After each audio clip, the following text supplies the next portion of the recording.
Parthaya Pratibodhitam Bhagavata Narayanena Swayam Vyasena Grathitam Purana Munina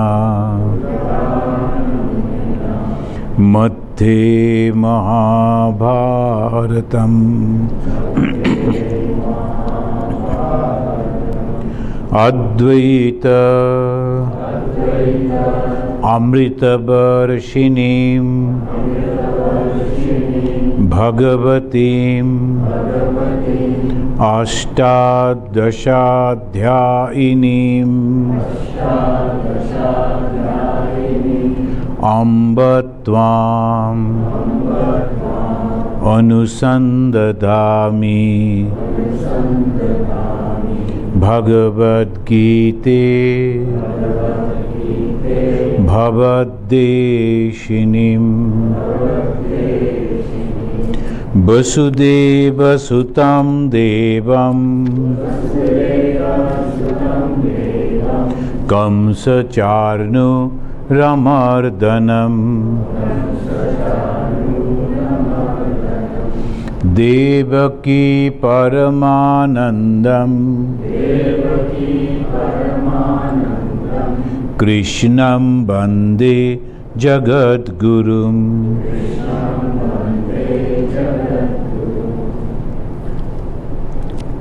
Now today we are discussing here about the Krishna. Krishna, the teacher of the whole world, teacher of the whole humanity, Jagat Guru.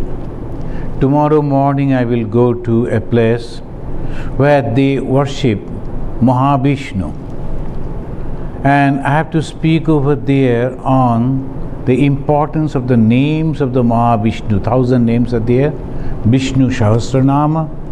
So they are the followers of that, and there also we say the Mahavishnu is the Supreme Lord.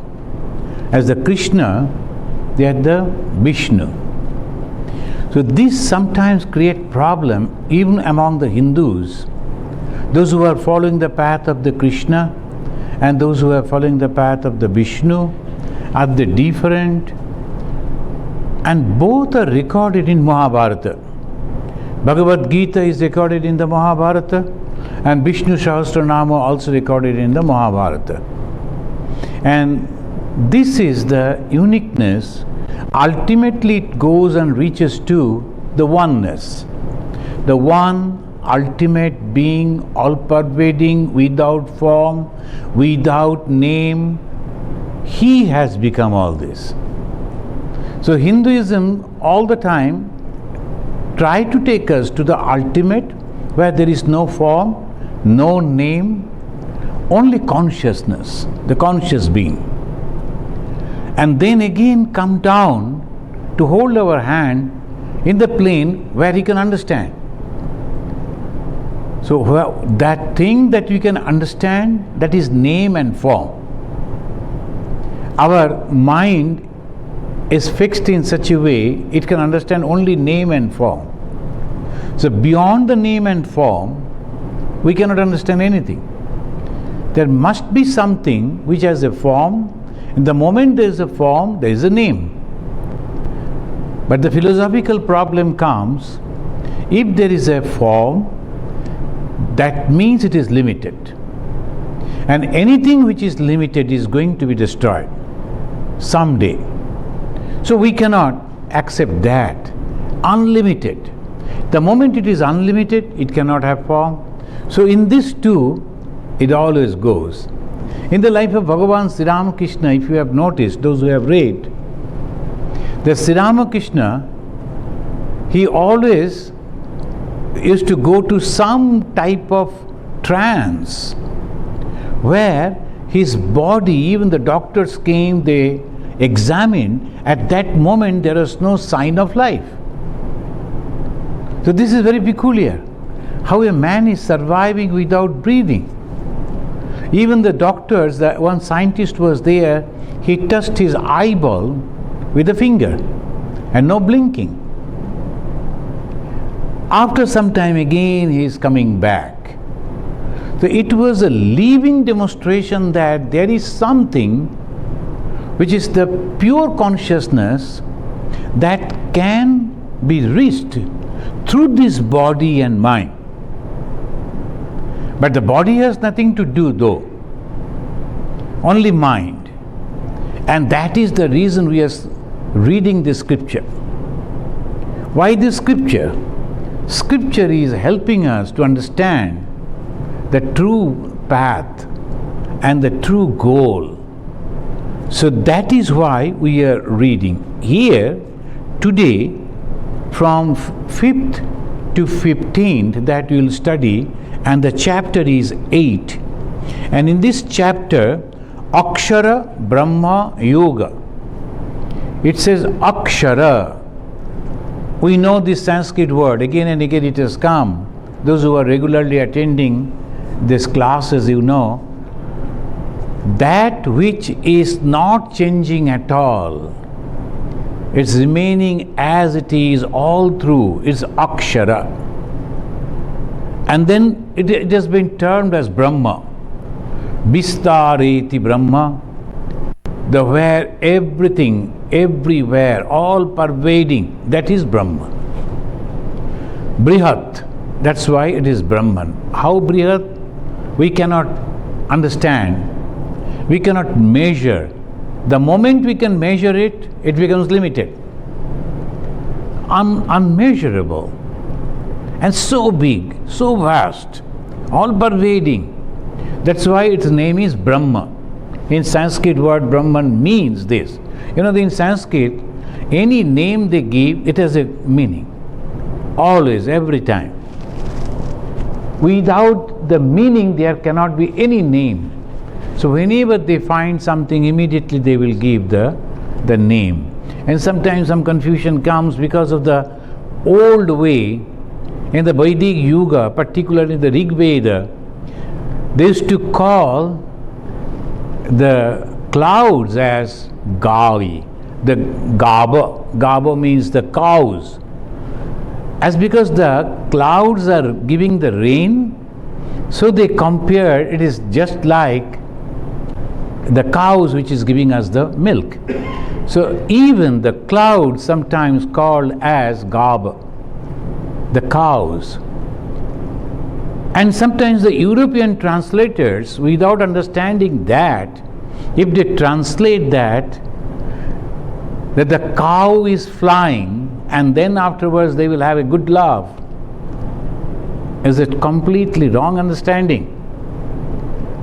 The cow means, when they say the cow is flying, it's not the cow that we have the conception that the animal is the cloud.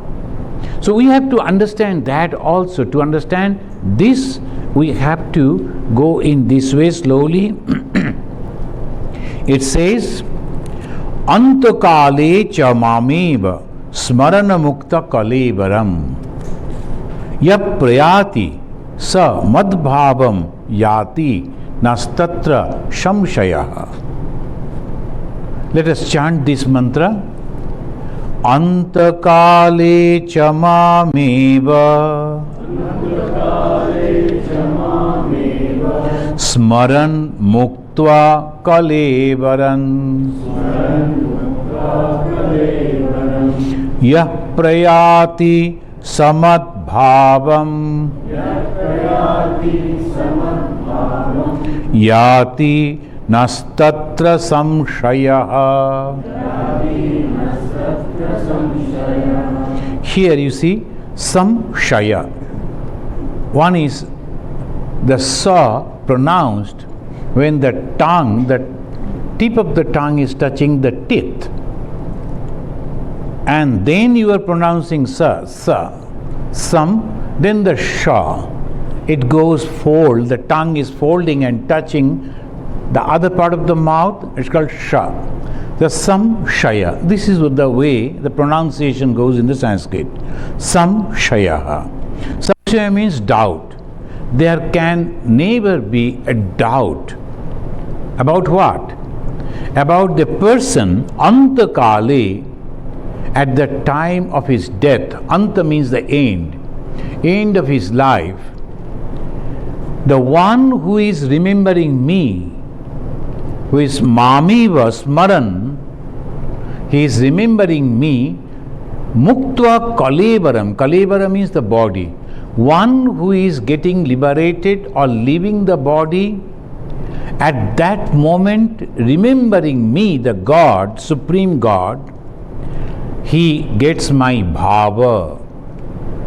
Now I will just give you an example how our translators, explainers, when they are explaining, how they explain.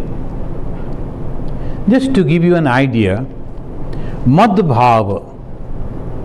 Madbhava, if you read how it is, my being. It translation, Priya, my being. Who is me? All pervading Brahman. Consciousness, God.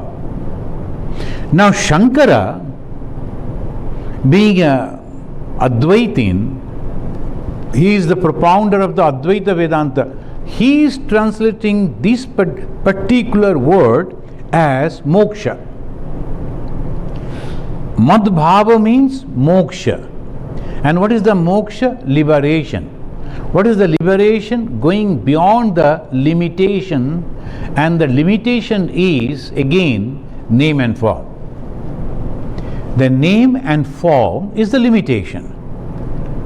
And that limitation, when we cross, what happens? We go beyond the circle of birth and death. When we are not having any conception of the name and form, the what type of thought passes through our mind? Vastness, pure consciousness. This moment, we cannot even imagine that. So, but it goes. I will tell you another incident that recently happened in Dallas. I went to visit some of my known family, and they have a 2-year-old little daughter. And as she is having her own kitchen, as her mother is having a kitchen, she is also having a kitchen of everything plastic. And she was going on nagging, so father told, want to cook something for the Swamiji? He has come from far away and he is hungry, he wants to eat. Immediately, even the little girl of 2 years, that I thought the emotion of a mother that grew up immediately, she went, checked her store and told, do you think he will eat? She was talking with her father. He can eat the omelette? Father told, Swamiji, do you like to take omelette? I told, yes. I said, okay. So she again came back, told, single egg or double egg? The father told, it is better to have the double egg. And are you using the onion also? Then she went. Then she cooked exactly the grown-up ladies will do. She took out 2 eggs, the plastic egg, and pretended that she is breaking those things, and on the pan, then she was putting that, and then the knobs were on, everything as it is.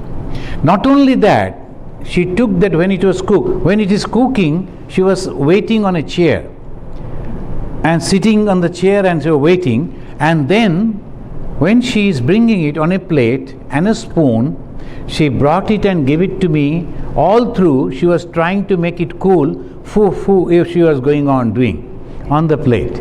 Then handed it to me. I had to accept it very seriously. Then I was keeping it by the side because nothing was there, just a plate. But she went, and from there she was trying to understand whether I am liking it or not. Her father in Bengali asked me, Swamiji, you have to have some comment whether you are liking it or not. She is waiting over there to listen to the comment. I told, oh, it is so wonderful, very tasty. I think little extra salt would make it perfect. She brought the salt also. Nothing is there, only a small thing. Then I had to pretend that I am taking the salt. What was going on actually? The world. What is the world? Name and form. But in reality, there was nothing. We could understand the elderly people. I was just appreciating and playing with the little child. But that 2 years old, it was a perfect thing. She's preparing, making it warm, and not only that, when she took back the plate, she opened the tap, though there was no water, only the tap. So she was washing that and then wrenching and putting it back, everything. Then the father told the ketchup bottles are outside, won't you put it in the freezers otherwise? Oh yes, then she went and ketchup bottles she put in the fridge. All these things. As our mothers they do, as in our family we always see, and we are thinking that we are doing it, and she was also doing the same thing. But for her it was so real, for us it was not. And same way, when Bhagavan Sri Ramakrishna, Buddha, Sri Chaitanya, when they look at our life in the family, they will say, look at this. Young people, they don't understand what they are doing, there is nothing. So what is the difference? Understanding. And what is that understanding? Experience. So we have experienced that little girl, whatever she is doing, is a play. In reality, it's nothing. Then the grown-up people, when they are having the same thing, they are thinking that is so serious. And realized soul will say, oh no, there is nothing in reality. You are simply playing. So they constantly try to convince us that in dream you are having the world, and in awakening stage you are having the world. But both are same. How? You have made it through your mind. When that is off, when that has gone, what remains? Truth. What is that truth? Only pure consciousness and nothing else. And when you understand that, and when there is no doubt about it, when you are full of confidence and joy in bliss, that is called moksha. The freedom from the bondage of birth and death. Freedom from the bondage of happiness and suffering. So that is says, Shankara says, moksha. Madhbhavam, the Lord God, Sri Krishna said, they get my being. Shankara, being an Advaitin, he said this. Next comes Madhusudan. He was commenting on Shankara's Bhashya and also on Bhagavad Gita. Madhusudan Saraswati is a very famous. He said, love for me, M capital. Love for me. That love means your complete attention, 100% attention to that Supreme Being. Madhbhavam, see one word, three persons, they're explaining in three different ways. Shankara simply one word mentioned, moksha. Madhusudan Saraswati said that love in me and for me. That love in me means that me, aim capital, when your concentration is completely to that God and nowhere else, you become that. And Baldev, there is another person, he is also highly accepted by the sannyasins, the Baldev, having my vision, he said, purely Daitin. Baldev said, having my vision. Madhbhavam means having my vision. Now it depends upon your acceptance. That's why Swami Vivekananda said, when you have started reading Bhagavad Gita, don't go through any explanation. and the courts and these and that, Shankara and Madhusudan Saraswati, Baldev, host of people, they have given their own opinion. You better read as you understand. Then you will go for the explanation.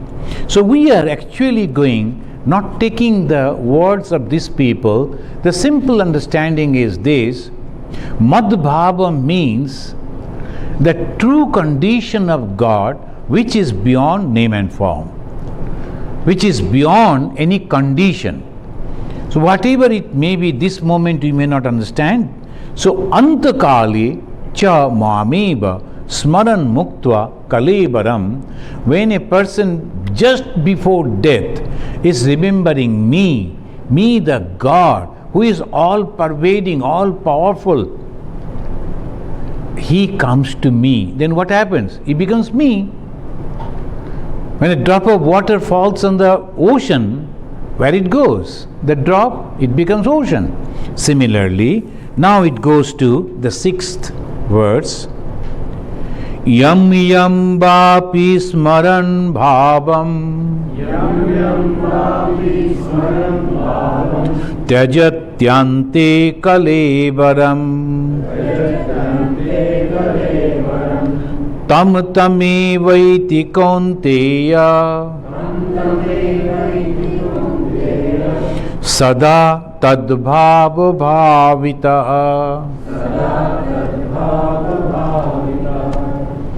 Now this is very scientific.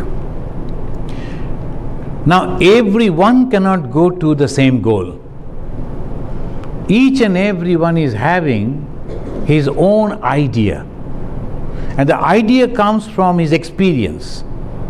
And experience generates from the different things.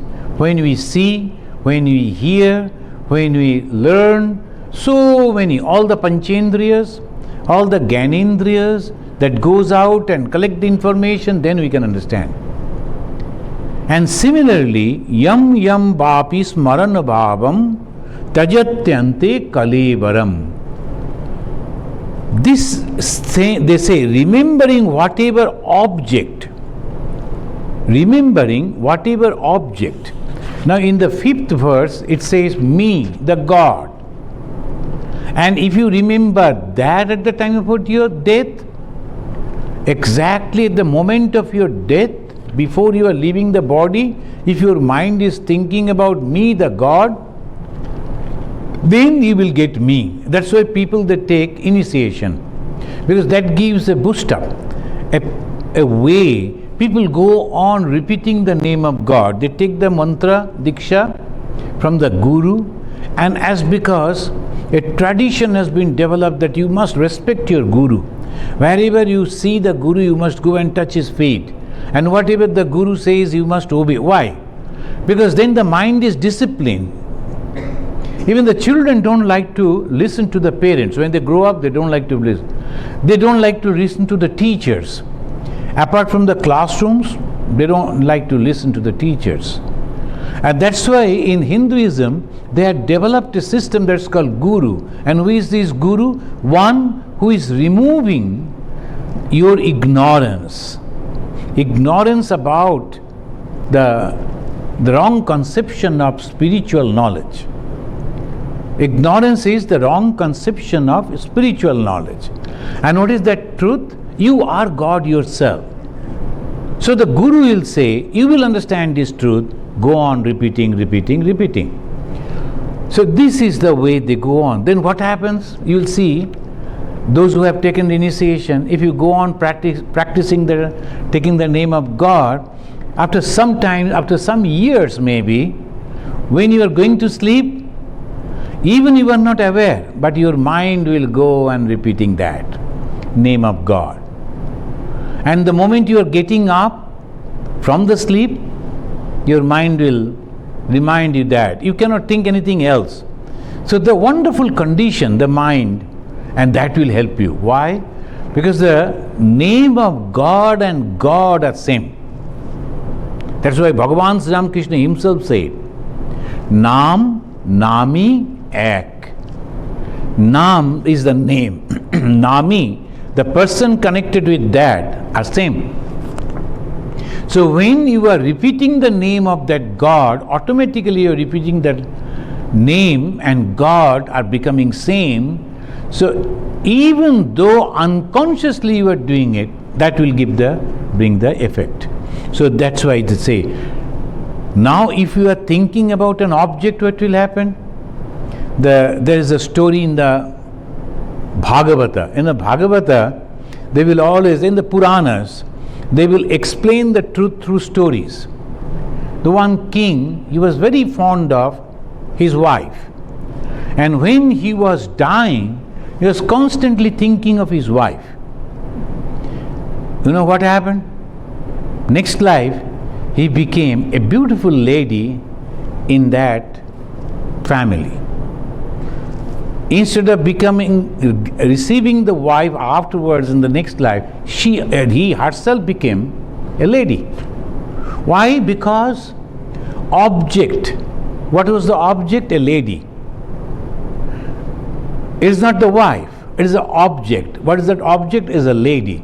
So by that, when he passed away, then in the next birth, he became a lady. So this way it goes. You may accept or you may not this story, but this is the truth. Whatever we are thinking, we are becoming.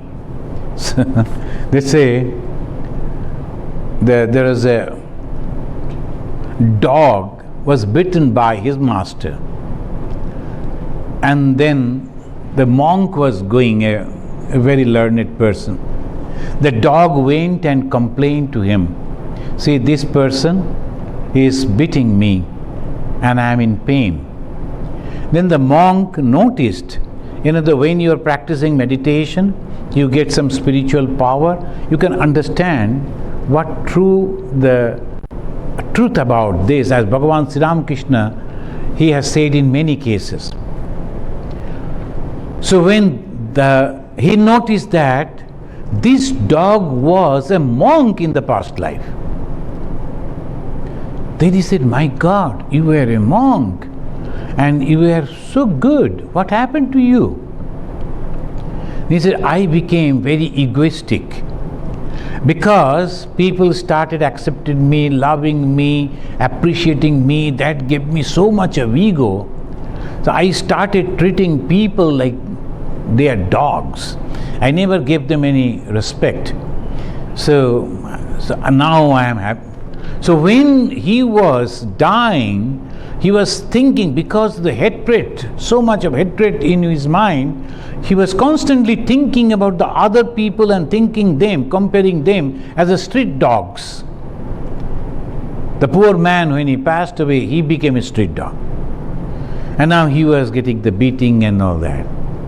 Then the monk told, what you want from me? Then he said, give him a blessings to the man who is actually beating me.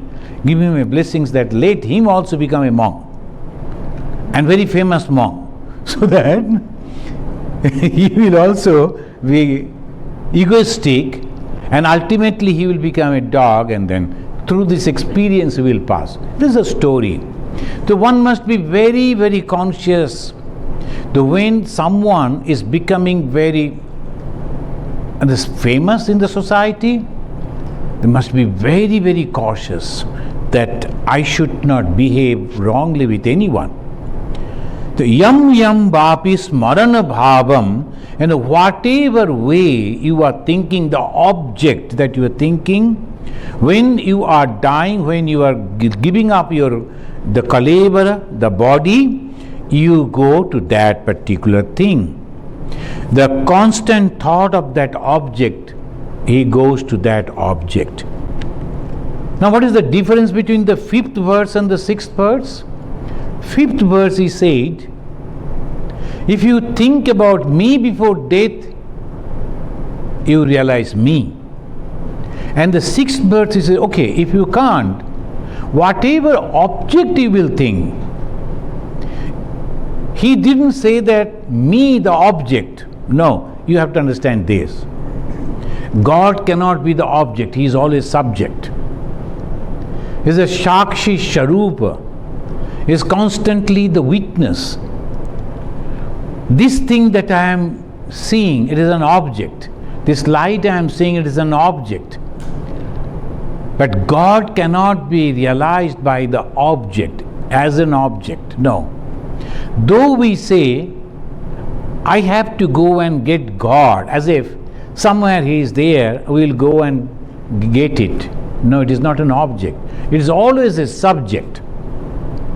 It reveals. It is always there. Only thing, we have to remove the coverings and it reveals. And that is the subject, it is not an object. Here he says, object. That means it is not the God, the Supreme, it is not the subject, it is an object. This is the difference we must have to understand. And the object means always temporary. And whatever may be the object, after achieving that, after some time you get bored with that. You want to give it up. Everywhere, anything, if you are thinking that I should get it, you will see that you are not permanently happy with that. This is very peculiar. Even then we think that if I change to something else, I will get the joy. Sometimes we get the report in the newspapers that the husband or a wife, they are going to the extreme that they are killing their partner. Maybe husband is killing the wife or the wife the husband. And not that they are becoming monks or the nuns. They are going to marry somebody else. Why? Same mistake they are doing. Thinking that I was not happy with this person, I may be happy with that person. Wrong again. Again, if we go, we will find same defect, same dissatisfaction. You have to adjust, you have to find something good in that, and then you have to get joy in that, and there is no other way. So this is the way always it goes. Then we will go to the 7th verse. Tasmat sarveshu kaleshu Mam anusmara yuddhacha Mayyarpita mano buddhi Mame vaishyasya samshayam. Now it goes that asamshayam, there is no doubt. What? Tasmat sarveshu kaleshu mam anusmara yuddhacha. Here the Krishna, this is a very peculiar God. The God is giving the advice standing in the war field where the people are ready to cut the throat of each other. Immediately after that, everything is, this teachings are over, they will jump to cut or kill to each other. That is the condition. It's not a cave, it's not a temple, it is not the bank of a river, it's not a jungle, it is not a quiet place. It's a war field. And in those days, the system was, unless and until the war is declared, though they were used to stand face to face, not from the back. And nowadays, whatever the war we do, all secretly, nobody knows what is going to happen. But in those days, they were bearers. Not from the distance, someone will just kill. Not like that. They were not cowards. So they used to face each other. So that facing, even then they will wait till you say, I am ready. It is just like any game that you are going to have. If you say, I am ready, then only the opponent will come. Similarly. So Krishna, taking that particular time, was going on giving this advice to Arjuna. Why? Because Arjuna, the leader of the Pandavas, he was a little bit confused. What should he do? Shall he give up all those things instead of killing? Because war means killing. Instead of that, shall he go for begging alms and living his rest of his life like that? And the Krishna told, no. You have a sadharma. Being a kshatriya, you are the guardian, you are the guard, you are the protector of this society. You have to fight. So that thing was going on. So that is all the advice is called the Bhagavad Gita. Now it says sometimes some people they will have the doubt. Do you think Krishna truly said all these 700 slokas standing over there because it takes so long time? You go on chanting 700 slokas, how long it will take? Not more than an hour, even less than an hour. And Krishna was going on telling. It's not that Krishna was narrating and explaining every word as I am doing over here. So Arjuna could understand Sanskrit well. So he was going, as I am speaking to you, how much time it takes to convince you. So that way we can understand it was not more than 45 to 1 hour, even maybe less. So within that he was giving a complete package of inspiration.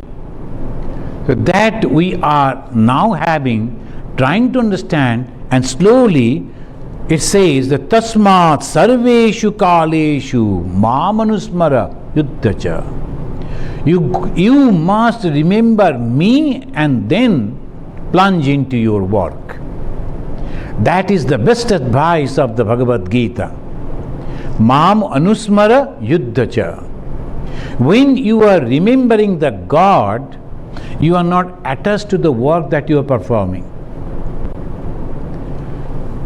When you are remembering God and working, you are not at all attached to the work that you are performing. Then what happened? When you are not attached to the work that you are performing, the result of the work doesn't affect you. I have seen a Swami. He was the disciple of Holy Mother. He came to America to propagate the Vedanta. Then he saw the beautiful hospitals and how they treat the ladies, the sisters and the mothers. And he lost his sister because in those days in our country the system was very bad at the time of childbirth. So he learned all these things over here, went back to country, took the special permission from the Vellore Math authority, started a hospital. All through his life he started with 3 different small tin shed rooms, and in one room the patients used to stay, another room all nursing and everything, and third room a shrine and the Swami used to stay. That was the hospital, and that is the biggest hospital now, very huge hospital and research institute in the Calcutta. Shishu Mangal, many of the people they know it by this name. So this hospital of Ramakrishna Mission is a huge hospital. Still the Swamis are working over there. But I saw that Swami who started that work from the scratch and then built up the edifice as a huge hospital. When the society really recognized, appreciated, that time he said, enough. Now I should retire because I have become old, but allow me to stay over here. Why? Because I gave the word to the authority, I will never leave this center. He got the opportunity, he was given the offer to accept the General Secretary post in the Ramakrishna Mission. He refused. He told, no, I am not going to accept that. He stayed there in one room. Luckily, when we were all novices, brahmacharis, we used to go to that place, and I saw that Swami, completely detached. No attachment. He did everything for that hospital. All the nurses, doctors, even the patients and their families, they were so grateful to the Swami. But he said, no decision from me. Don't come to me for any decision. Can you imagine? Smarana muktva kalevaram. He was working all the time. Mam anusmara yuddhacha. And naturally we can imagine that when he was passing away, he was in that mood of God. not of the things that he developed. As because he lost his sister and he saved so many thousands, and still the process is going on. But he was not attached. That is called Karma Yoga. And that is the teaching here we find in the 7th verse of the Gita, the 8th chapter. Tasmat sarveshu kaleshu mam anusmara yuddhacha mayarpito mano buddhi. What you are giving to me, what you are dedicating to me, two things. What? Mana and buddhi. Your intellect, that you are giving to me. What is the difference between mana and buddhi? Why? Mana, buddhi is the same. You could say mind, that's all. Or only mana. Because we know it has 4 different parts. Man, buddhi, chitta, ahamkar. But it says mana and buddhi. The buddhi means that intellectual part which takes decision. And your decision is completely given to me. You are not taking any decision. Swami Vivekananda, his friends in America, they told Swamiji, you have to plan for the work. Swamiji told, I never plan. I do my mother's work. Planning all, the Divine Mother will do. Whatever she asked me to do, I do. No planning. That means buddhi, the intellect, I have given to God. And that reflection, that reveals within me, I work. Can you imagine the position of the mind? Completely dedicated. One lady came and she told to the Bhagavan Sri Ramakrishna, I am going to teach you about the Tantra. And Sri Ramakrishna told, yes, I know. Mother told me the other day that you will come and teach me the Tantra. I am ready. Who is the mother? The Divine Mother Kali. Another huge bodied Sannyasi came, the Swami, and he told, I like to give you the knowledge of Brahman. I like to teach you the path of Vedanta. Then he said, wait, Mother didn't inform me about you. So let me go and get the permission. He ran to the temple. That Sannyasi, Totapuri ji, he was thinking that Bengalis are always mother, maybe that he is going to ask from his mother. But not to that mother, but he went to the Divine Mother, the temple in the Kali, and came back and told, Mother told, she has brought you for me. Well, teach me. This is called the buddhi I have given to God. And that is called complete surrender. When we are reading, Tasmat sarveshu kaleshu mam anusmara yuddhacha, I am killing a man and telling, oh, in the name of God I am killing you. Not like that. And the most of the fanatics, they are behaving exactly like that. When they are beating or killing or torturing the other people in the name of religion, they always say, I am doing it in the name of God. Then shall we say, oh, they were remembering God and killing? It's a great work that we are doing. No. Second line you have to remember, Mano and Buddhi. And what happens then? If you don't have your mind, if you don't have your buddhi, the intellect, and there is no storehouse, your chitta, and there is no ego also, you become God yourself. So when you are working for the God, being a God, your God is working, and God's work can never have any result, good or bad. So that's why you are completely free. Tasmat sarveshu kaleshu. All the time, sarveshu kaleshu. At the time of, when I go to office, I will practice this. When I am home, I should, no, not like that. Sarveshu kaleshu. Every time, mam anusmara yuddhacha. many of you know, many of the times the great disciples of Bhagavan Sri Ramakrishna, they used to take the decision after consulting with Sri Ramakrishna, when he was no more, when he was only a picture. To us it is only a picture. So they used to go, before going anywhere, there's a beautiful story incident that happened. Swami Premananda, he was ready, everything was fixed, program was set. The people from East Bengal, they came to receive him. The boat was ready. In those days they used to travel by boat. Premanandaji went for the last time to offer pranam to the god in the shrine, and he was waiting there for a long time. The other people, they were thinking that we are missing the tide. The favorable tide, if they use, then they can save the time. So they wanted to send the message to the Swami. The Swami came back, the flash, and he said, I talked to him. Him means the God, the Sri Ramakrishna. He said I should not go. Sorry, I won't go.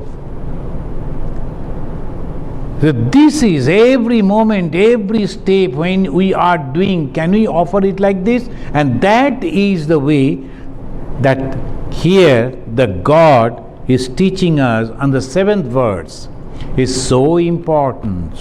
No ego at all. Mana and buddhi means no ego at all. Everything dedicated to God. Now the 8th verse.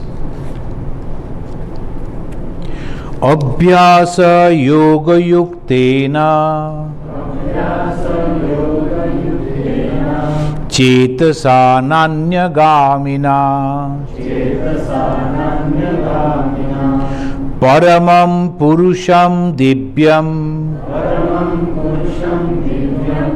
jati parthanu chintayan. When we are studying these verses of Bhagavad Gita and reading and narrating and trying to understand, the one thing that we have accepted, that there is another life. After this life, there is another life. Not only that, it is a circle of lives constantly moving. So that, understanding that, accepting that, now we are trying to understand how to go beyond this circle, how it is possible. That is the main thing. Even it is not possible, at least a better life in my next birth. Higher and higher and higher. So this way we have to understand.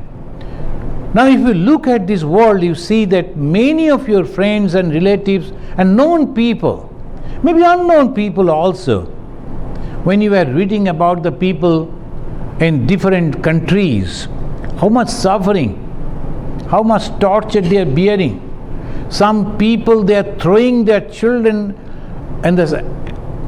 crossing the border of another country. Why? Let us suffer, but let our children get some better life.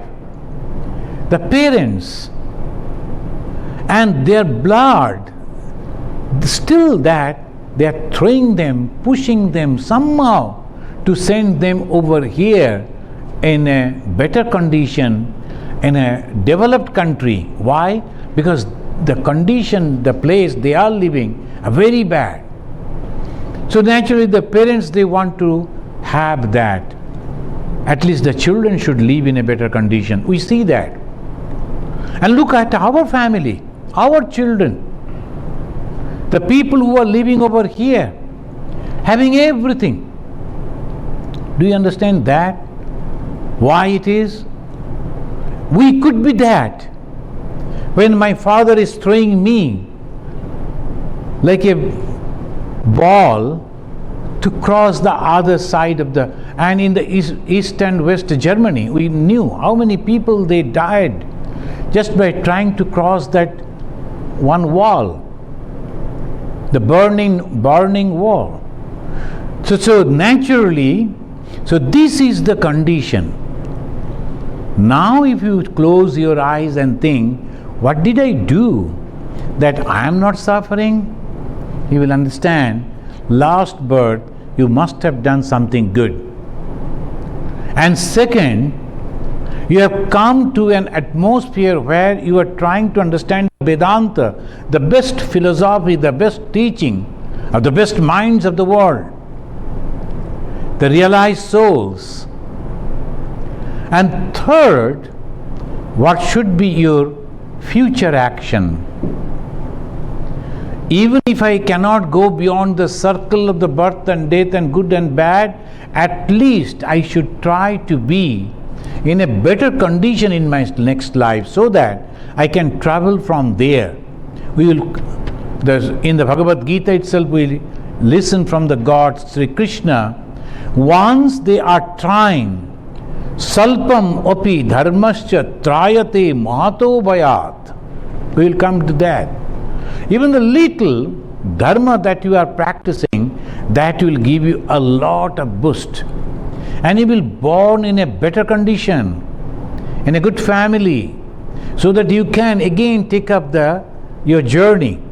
But if you misuse that, attending a good life and good parents and good environments, then I go for the drugs and then I ruin my life and I complain the society, I go and kill other people, whom to blame?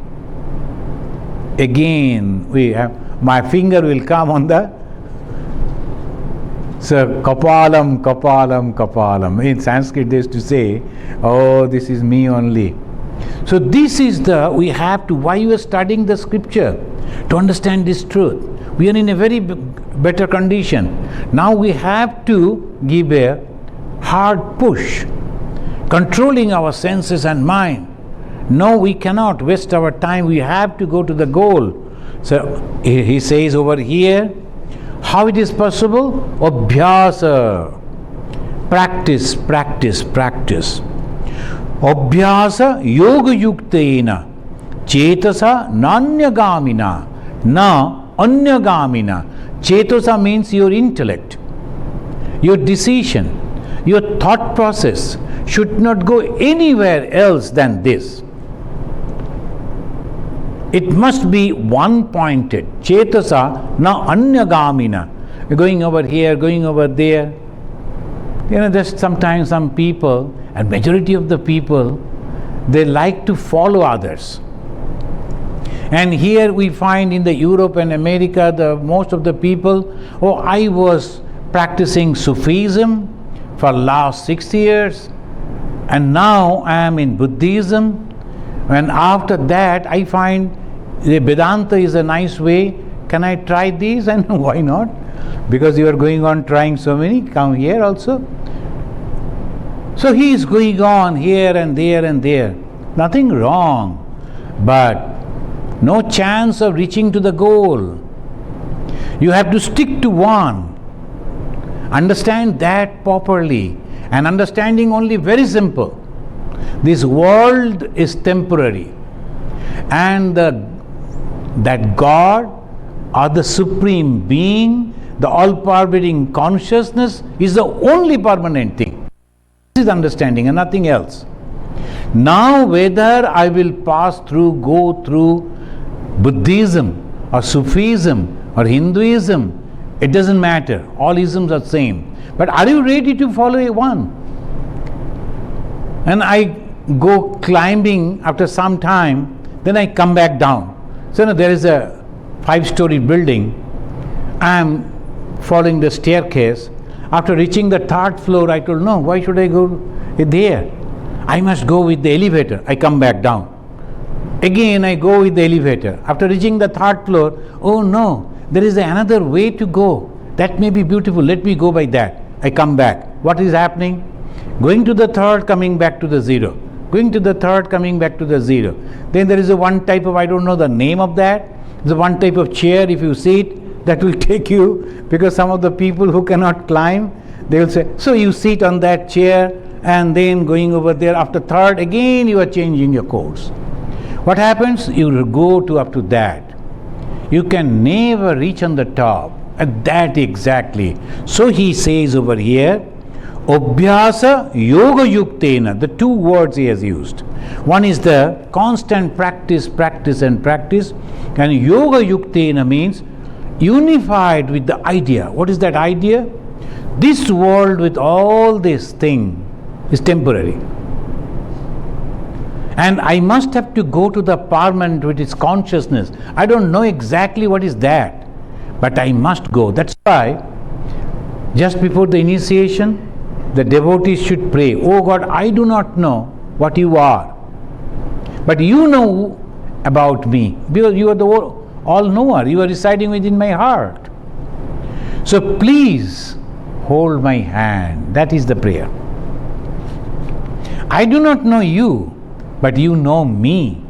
Please do not lose my hand. Hold my hand. I cannot hold your hand because I don't know.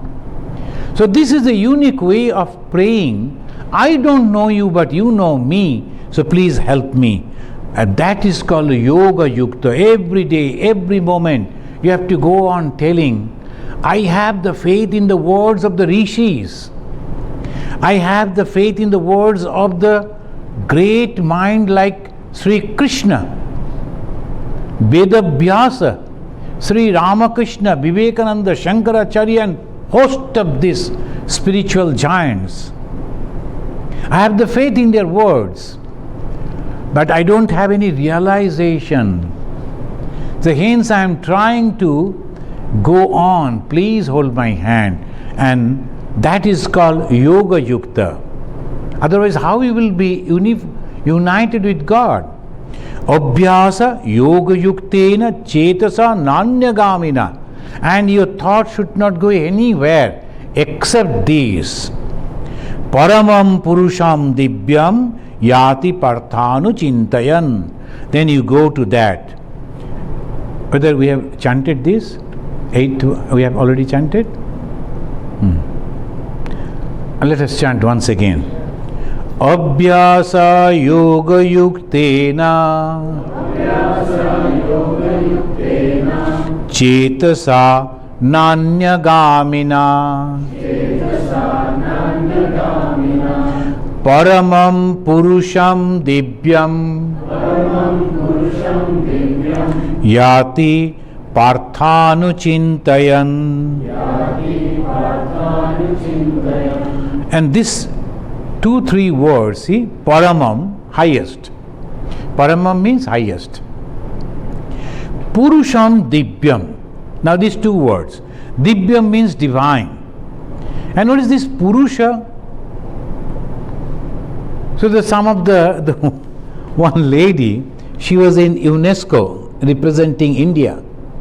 I met her in Delhi, and she told, why the Bhagavad Gita all the time talking about the Purusha? There is nothing about the Nari. I told, ma'am, I think you have to read some explanation. The Purusha is not that. The male or female, nothing like that. Here the Purusha means immediately the next word, Divya. Divya Purusha. What is the Divya? Divine. What is the divinity? Which is not attached with the worldly things. What is divine? Nothing but unattached consciousness. And not attached with what? Temporary things. And what are the temporary things? Right from the Brahma down to the blade of grass, everything temporary. The Brahma, then Indra, Varuna, all these gods are temporary. And every kalpa they are changing. The same Brahma all the time, it is not coming. Indra is also changing. So they always try to continue on the same position. But 5 years, go back, again 4. So like that it goes on. Maybe in the next class I will give you an explanation that the Vishnu Puran is giving. The 1 day and 1 night of Brahma means how many thousand years of the human life. So that way one kalpa goes. But whatever, Purusham means one which is residing in the heart of everyone, in the heart of every being. Who can reside within the heart of every being? at a time, same time, residing everywhere. How it is possible? Because sometimes you will find in the Bhagavatam, the Krishna, he is dancing with the 1,000 the ladies. Then the other people not knowing, oh, Krishna, he was the characterless person. No. It's not that. Those ladies are not the ladies, the saints that you are having. They are the devotees. And in the mind of the devotee, who remains? God. How he remains? Only as a thought, as a reflection. There's the same, the sun, all people are seeing from all around the world. So people will say, hey, this is my son, you cannot go over there. Someday may come. So you need something to fight. So now, someday, some country will say, no, this sun is mine. So I will control the sun, no one can get the, if you have to sunlight, then you have to get the permission and pay taxes, something like that. Then fight. So it is just like that. Sun is everywhere. Anyone can see. How? Reflection. Original sun is one. It is not changing. Similarly, the consciousness is one. It is not changing. Only thing, it is reflected in the hearts of every being. Maybe in the male body, maybe in the female body, maybe in the animals, birds, reptiles, everywhere, all living being having that consciousness, and that is called prana, the life. So this is called Paramam Purusham Divyam Yati, and it goes to that Nachintayan. Now, other two sloka 9 and 10 we will read together, and then explanation in the next class. As the tune will change a little. So here you see, Kabim Puranam Anushasitaram Anor Aniyam Smaranutsmaredya. Like that it will go. So I will, please repeat after me. Kabim Puranam Anushashitaram Anor Aniyam Smaranatmaredyaha Sarvasya Dhata Ramachinta Rupam Aditya Varnam Tamasaparastat Priyana Kale Manasa Achalena Bhakta Yukta Yoga Balena Chaiva Bhruva Madhye Pranam Avishya Samyak Satam Param Purusham Upaiti Divyam. Now we will explain this in the next class. Thank you very much. Now this actually Akshara Brahma Yoga.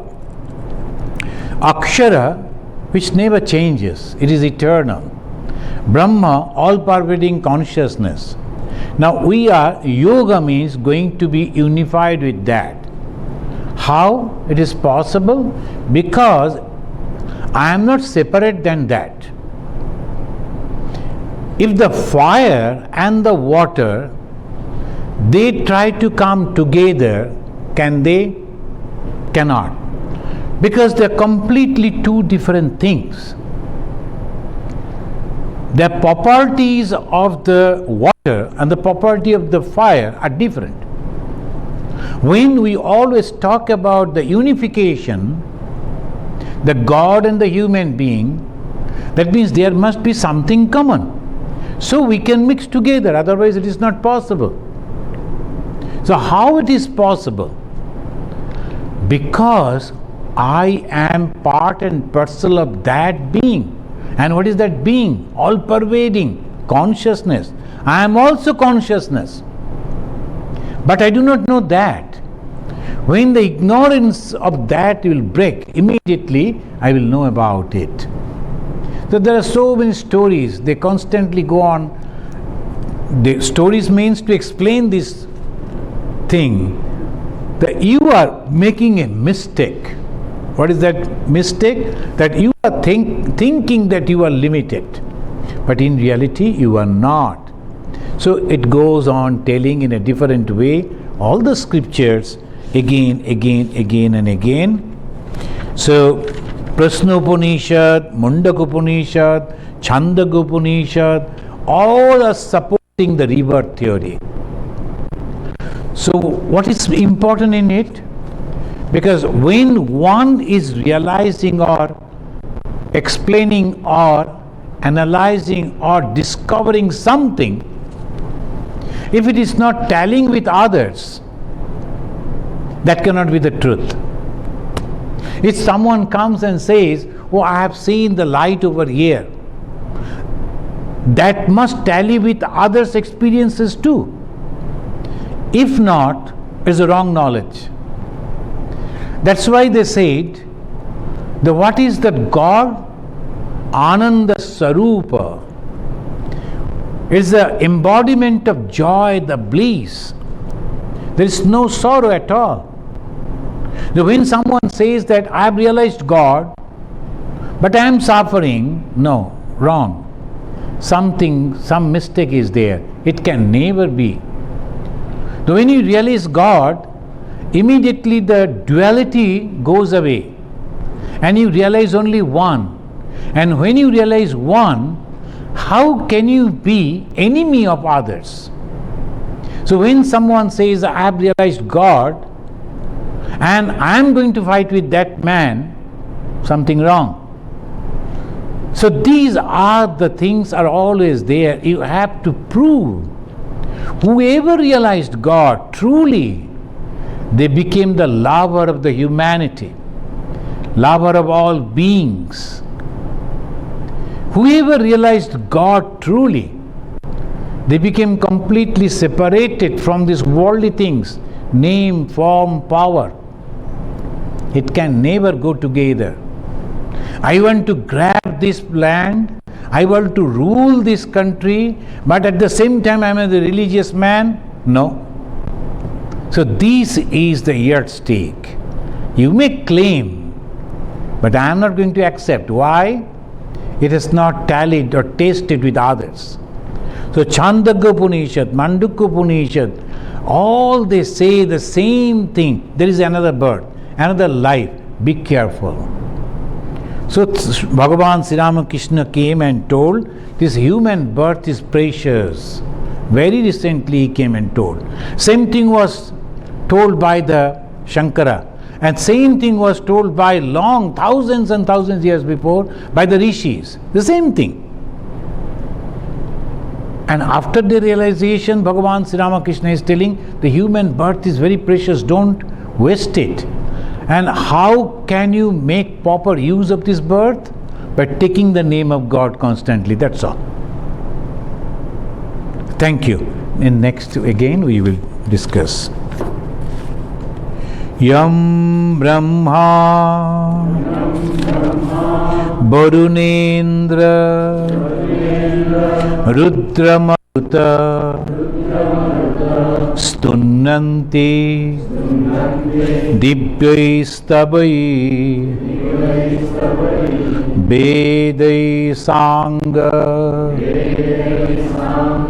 Padakramopanishadai